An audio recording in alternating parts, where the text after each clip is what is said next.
And welcome back. It's now 7 minutes past 7 a.m. Now let's take to the political arena and talk about what's affecting us generally in the country and of course even across our borders. As I earlier mentioned, my guests are already in studio. We are getting into that shortly, but how about now? Let me take you through what's happening on the front page of the local dailies. Let me start with the People Daily here.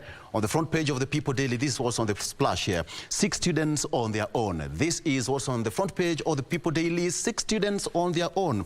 Termination of Edu Afya medical scheme with no alternative exposed learners with parents now forced to dig deeper into drying pockets to pay for bills. That is what's on the front page of the People Daily. Of course, that's on the front page. You have got Bello Kipsang there. And yes, how is it going to be? That's on the front page of the People Daily. You can take a look at that story. There you go. And what do we have on the front page of the Standard? Ruto walks on a tightrope on Haiti Mission. Ruto walks on a tightrope on Haiti Mission. The US has pledged more than 41 billion shillings for Kenya to deploy officers to the war-torn country, but evacuated its citizens. And now, at the same time, Ruto says that it's a service to humanity, but the price could be too high for the police. This is what we have here. And let me just quote verbatim: "The cry by our brothers and sisters who were the first people to win their struggle for freedom from colonial tyranny has reached out our ears and touched our hearts." Quote unquote, President William Ruto. That is what's on the front page. How about on the top header here?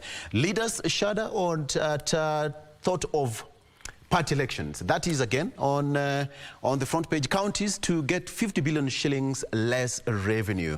They raised that concern during the parliamentary group meeting in Naivasha, and now the Standard quotes that it's going to be 50 billion shillings less in terms of revenue, and that is where we have it. How about front page of the Daily Nation? Mudavadi, why we settled on Raila for AU job.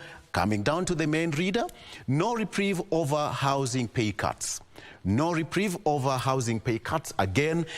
Kenya Kwanza lawmakers successfully threw out all proposals by minority side. That is what we have. And so now, senators yesterday yet again threw Kenyans under the bus after they shot down proposals that sought to cap housing levy deductions at 2,500 shillings, as well as peg the amount to be paid at 1.5% of an employee's net salary. This means that workers and their employers will now resume paying high rates when the bill becomes law. 2,500 shillings, that's the amount Senator Okongo Mogeni had proposed at housing levy cap. So that's where we have it. Again, officials, cash and property frozen in graft probe. EACC working hard there.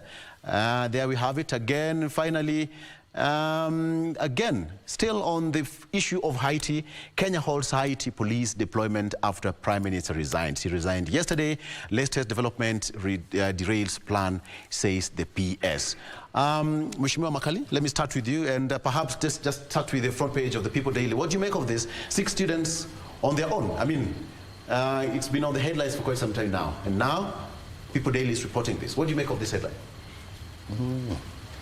Yeah, thank you all for hosting us. Right, Karibu. It's been long. I'm happy to be back. It's unfortunate when you read that headline. What we are seeing here is not really what we expect to see.